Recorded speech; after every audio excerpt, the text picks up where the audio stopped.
నమస్తే, welcome to our channel. నేను మిసిరి. ఎన్నికలు దగ్గర పడుతున్న వేళ వైసీపీకి దెబ్బ మీద దెబ్బ తగులుతుందా? ప్రకాశంలో కూడా వైసీపీ జగన్మోహన్ రెడ్డి గారికి దెబ్బ మీద దెబ్బ తగులుతుందా? సో ఈ అంశాన్ని మనకి వివరించడానికి మనతో పాటు ఉన్నారు TDP official spokesperson Suryadevara Latha గారు.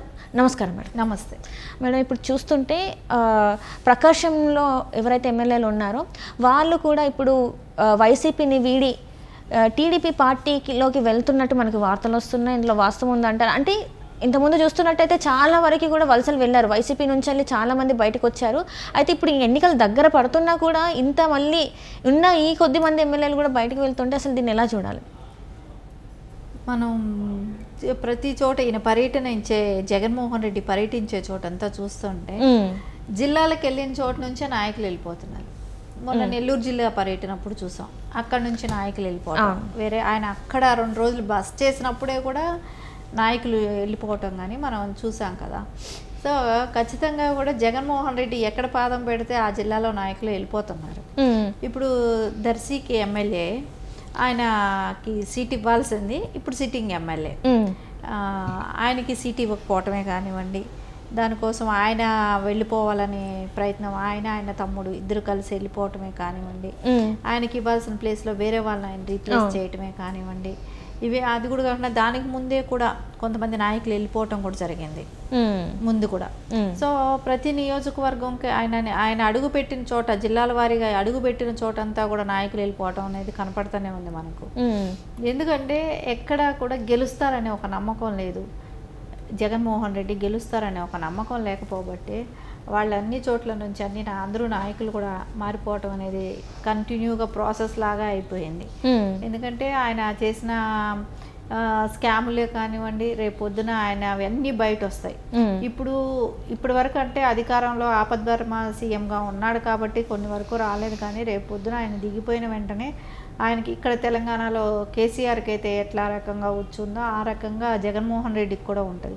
ఎందుకంటే అన్ని రకాల అక్రమాలకు అక్కడ ఆయన పాల్పడటం జరిగింది కాబట్టి ఒక సీఎం ముసుగులో ఇప్పుడు అవన్నీ పోయాయి అనుకుంటున్నాడు. కానీ ఖచ్చితంగా రేపు అపోజిషన్ వచ్చినప్పుడు వాటికన్నిటికీ సమాధానాలు కూడా చెప్పాల్సి వస్తుంది కాబట్టి ఖచ్చితంగా ఆయనకైతే ఇదైతే ఉంది కాబట్టి అందుకే నాయకులు కూడా ఎక్కడికక్కడ వాళ్ళకి సీట్ రాకపోవట్లేదనేది ఒక నెపమే కానివ్వండి, వాళ్ళు షిఫ్ట్లు అవ్వటమే కానివ్వండి, గెలిచిన సిట్టింగ్ ఎమ్మెల్యేలకు కూడా సీట్ ఇవ్వకపోతే వాళ్ళు వేరే వాళ్ళని తెచ్చుకోవాలని ఆయన ఇది అవ్వటం, వీళ్ళేమంటే అదే ఛాన్స్ దొరికిందా అని చెప్పి షిఫ్ట్ అయిపోవటం.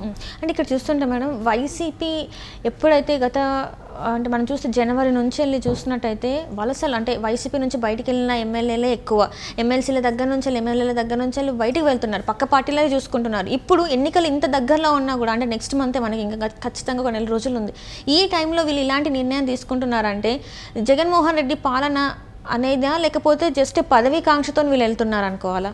ఇప్పుడు దర్శిలో ఆయన కంటెస్ట్ చేశాడు, ఎమ్మెల్యేగా ఉన్నాడు వేణుగోపాల్ రెడ్డి. సో మద్దిపాటి వేణుగోపాల్ రెడ్డి, అదేలాగా వాళ్ళ బ్రదరు శ్రీధర్ ఇద్దరు కలిసి ఇప్పుడు పార్టీ మారిపోవటానికి వెళ్ళిపోతున్నారు. సో అది కూడా అంటున్నారు రేపు చంద్రబాబు నాయుడు గారి దగ్గర జాయిన్ అయ్యే అవకాశాలు ఉన్నాయని, అది కూడా రూమర్స్ వస్తున్నాయి. అంటే వాళ్ళకి ఏంటంటే ఇది ఎలాగో ఉండదు ఈ పార్టీ, సో మనం ఇక్కడ ఉండి ఇది ఎందుకు, ఇప్పుడు ఎట్లాగో అక్కడికి వెళ్ళినా ఆయనకి సీట్ వచ్చేది ఏమీ ఉండదు, టీడీపీకి వచ్చినా సీట్ వచ్చేది ఏమి ఉండదు. అయినా అక్కడ ఉండి గెలిచే పార్టీలో అధికారంలో ఉండే పార్టీలైనా ఉండొచ్చు కదా అనేది అయితే ఖచ్చితంగా వాళ్ళు ఆలోచిస్తారు. కాబట్టి వాళ్ళు ఖచ్చితంగా షిఫ్ట్ అవడానికే మొగ్గు చూపుతున్నారు అనేది అర్థమవుతుంది. అంటే ఇప్పటివరకు చూస్తున్నట్టయితే జగన్మోహన్ రెడ్డి గారు బెయిల్ మీద ఒక ముఖ్యమంత్రిగా ఉన్నారు. సో వీళ్ళ మీద కూడా ఏమన్నా రేపటి రోజున కేసులు నమోదయ్యే అవకాశం ఉండే ఛాన్సెస్ ఉండడం వల్లనే ఈయన పార్టీని వదులుతున్నారా, లేకపోతే ఎందుకు పక్క పార్టీల వైపు చూస్తున్నారు? అసలు జగన్మోహన్ రెడ్డి బెయిల్ మీద ఉన్నది అనేది అందరికీ తెలిసిందే, కానీ 5 సంవత్సరాలు ఏం జరిగింది?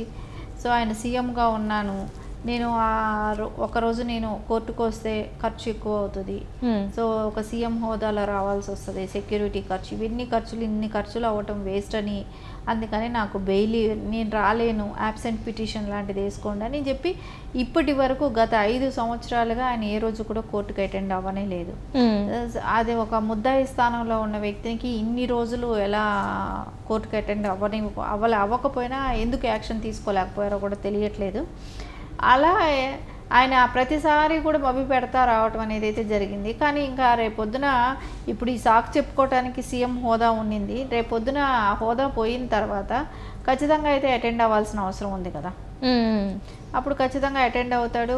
కేసు కూడా త్వరగతిన అయ్యి దానికి తగ్గ ఇవి అయితే ఫేస్ చేయాల్సి అయితే వస్తుంది కదా. దాని తర్వాత ఇప్పుడు కొత్తగా ఇంకా వేరే ఎన్ని ఉన్నాయో, మొన్నటి వరకు కొన్ని, ఇప్పుడు ఈ 5 ఏళ్ల అక్రమాలు ఇవన్నీ కూడా బయట వస్తాయి. వీటిల్లో నుంచి కూడా కొన్ని కేసులు మళ్ళా పడే అవకాశాలు ఉంటాయి. ఎందుకంటే కొంతమంది భయపడో వాళ్ళని బెదిరించో కొంతమంది ఆయన మీద కేసు పెట్టడానికి భయపడటం ఇలాంటివి జరిగి ఉంటాయి. రేపు పొద్దున అవన్నీ కూడా బయట వస్తాయి కదా. నెక్స్ట్ ప్రతి వాళ్ళు వాళ్ళకి జరిగిన అన్యాయం ఏదో వాళ్ళు ఖండిస్తారు. వాళ్ళు ఖచ్చితంగా అయితే రేపు పొద్దున యాక్షన్ తీసుకుంటారు. కేసు పెట్టే అవకాశాలు కూడా ఉంటాయి. అంటే ఇప్పుడు చూస్తుంటే మేడం చాలా మంది ఏంటంటే వైసీపీ మునిగిపోయే పడవ, అందుకే ఇక్కడ ఉన్న ఎమ్మెల్యేలు అందరూ బయటికి వెళ్ళిపోతున్నారు అని చెప్పేసి మాట్లాడుతున్నారు.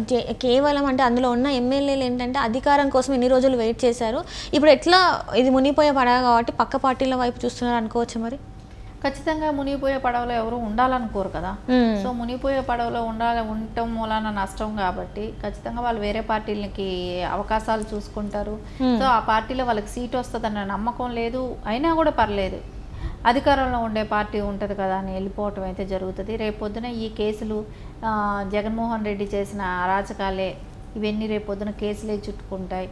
సో దానికంతా మనం ఇక్కడుండి ఫేస్ చేయాల్సిన అవసరం ఏంటి, ఎట్లా పార్టీ ఉంటుందో ఉండదో. ఎందుకంటే రేపొద్దున ఇది అంతా కాంగ్రెస్ బేస్డ్ పార్టీ కాబట్టి వైఎస్ఆర్సీపీ రేపొద్దున వాళ్ళందరూ కాంగ్రెస్కి షిఫ్ట్ అయినా అయిపోవచ్చు. సో పార్టీ పరిస్థితి ఎలా ఉంటుందో, కేసుల్లో ఇరుక్కున్నప్పుడు తొందరగా ఇది వరకు ఆయన జైలుకి వెళ్తే విజయమ్మ గారు షర్మిల నడిపించారు. సో రేపు పొద్దున అవకాశం కూడా లేదు.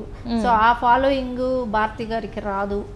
ఎంత వైఫ్ చెప్పుకున్నా రాజశేఖర్ రెడ్డి వైఫ్ కిందను కూతురు కిందను జనాలు అప్పుడు ఆదరించారు, కానీ ఇప్పుడు ఆ ఛాన్స్ కూడా లేదు కాబట్టి సో ఎందుకు దీనిలో ఉండటం, తలనొప్పి ఎందుకు అని చెప్పేసి షిఫ్ట్ అవటం అనేది జరుగుతుంది.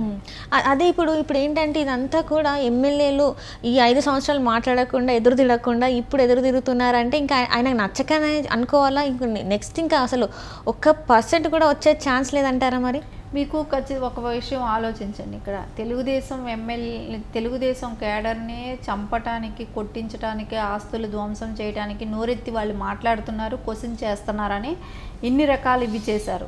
అది వాళ్ళ పార్టీ వాళ్ళు కూడా క్వశ్చన్ చేస్తే పరిస్థితి ఎలా ఉండేది? ఇప్పుడు మనం ఎగ్జాంపుల్ రఘురామకృష్ణరాజు గారిని చూసాం. ఆయన్ని ఏ రకంగా అరెస్ట్ చేయటం కానీ, కొట్టడం కానీ ఇవన్నీ జరిగినాయి కదా. ఆయన్ని ఏ రకంగా ఇబ్బందులు పెట్టారు, అదన్నీ వీళ్ళు ఫేస్ చేయాలి కదా. అందుకే ఎవరు ఎదిరించలేరు, క్వశ్చన్ చేయలేరు. క్వశ్చన్ చేస్తే పరిస్థితులు అలా ఉంటాయి కాబట్టి 5 ఏళ్ళు ఎవరు కూడా నోరు తెరవకుండా ఉంటాం. కానీ ఇవన్నీ జరగటానికి కారణం అదే. అంటే ఇక్కడ కేవలం ఏంటంటే ఎవరైతే ఎమ్మెల్యే ఉన్నారో దర్శి ఎమ్మెల్యే తనకి టికెట్ రాలేదనే ఒక దీంతోనే ఇప్పుడు టీడీపీలోకి వస్తున్నట్టు అనుకోవాలా మనం? అంతే, టీడీపీలో రావటానికి ఒకటి, టికెట్ రాకపోవటం ఒకటి, ఇంకోటి ఏమంటే టికెట్ వచ్చినా రాకపోయినా కూడా ఇప్పుడు ఇక్కడికి వస్తే టికెట్ వస్తుందని భరోసా లేదు. టికెట్ రాకపోయినా ఉంటున్నారు అని అంటే ఎందుకు గెలిచే పార్టీలో ఉండాలి అనేది ఒకటి. సో రేపు పొద్దున ఈయన చేసిన అరాచకాలలో ఈ పార్టీ ఉంటుందో ఉండదో, మనుగడ ఎలా ఉంటుందో ఏమో ప్రశ్నార్థకం అవుతుంది కాబట్టి సో గెలిచే పార్టీలో ఉంటాం.